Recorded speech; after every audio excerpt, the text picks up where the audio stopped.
रही है।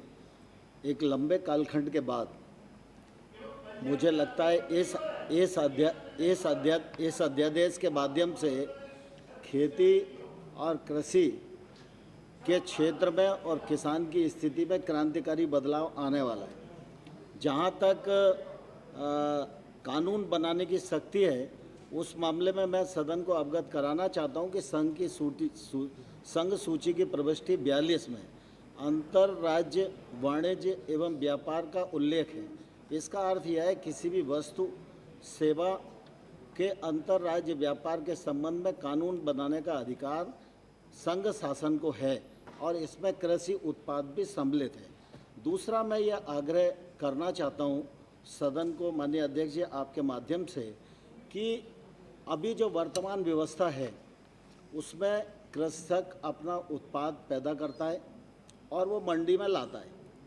मंडी में जब तक वो लाता है तब तक उसके ऊपर मंडी फीस है, दुनिया भर के कानून है, उसका जो परिवहन का खर्चा है और मंडी में 10 लोग, 20 लोग, 25 लोग बोली लगा के उसके उत्पादन की कीमत को तय कर देते हैं।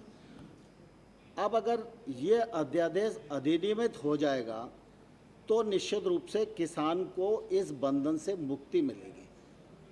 किसान जब फसल अपनी मंडी में किसी व्यापारी को बेच देता है तो व्यापारी उस फसल का क्या करेगा, कहाँ बेचेगा, कितने भाव पर बेचेगा, किस राज्य में बेचेगा, ये व्यापारी को तो पूरी आज़ादी है।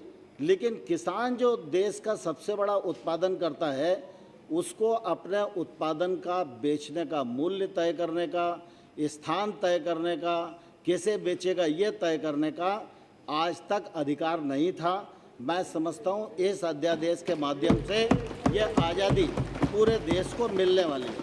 मैं आपके माध्यम से माननीय अध्यक्ष महोदय देश भर के किसानों को, राजनीतिक दल के नेताओं को, सभी को यह आग्रह करना चाहता हूँ कि यह जो अध्यादेश है जिसको आज संसद में प्रस्तुत किया जा रहा है, इससे एपीएमसी एक्ट पर कोई फर्क नहीं पड़ेगा।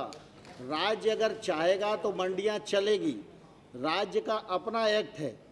मंडी की परिधि के बाहर जो ट्रेड होगा वो इसके माध्यम से कवर होगा।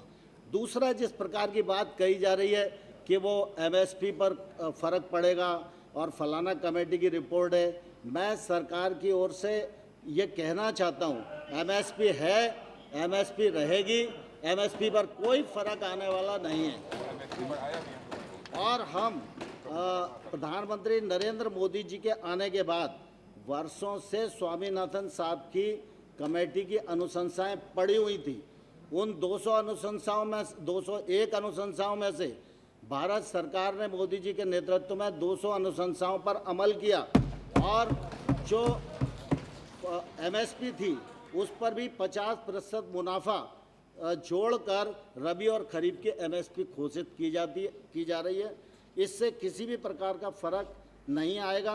किसान को अपना उत्पाद बेचने की स्वतंत्रता मिलेगी, व्यापारी भी लाइसेंस राज्य से मुक्त मिलेंगे, भ्रष्टाचार पर नियंत्रण होगा और सप्लाई चेन मजबूत होगी। कृषि के क्षेत्र में निजी निवेश बढ़ेगा और ये निजी निवेश जब गांव तक और खेत तक पहुंचेगा, इसी से किसान का उत्थान आने वाले कल में होने वाला है। बहुत बहुत धन्यवाद। प्रश्न ये कि विधेयक को पुनर्स्थापित करने की अनुमति प्रदान की जाए। जो सदस्य इसके पक्ष में हाँ कहें, जो सदस्य विरोध में ना कहें। मेरे विचार में निर्णय हाँ वालों के पक्ष में हुआ, हाँ वालों के पक्ष में हुआ, अनुमति प्रदान की जाती है। माननीय मंत्री जी, अब विधेयक पुनर्स्थापित करें। विधेयक पुनर्स्थापित करता हूँ।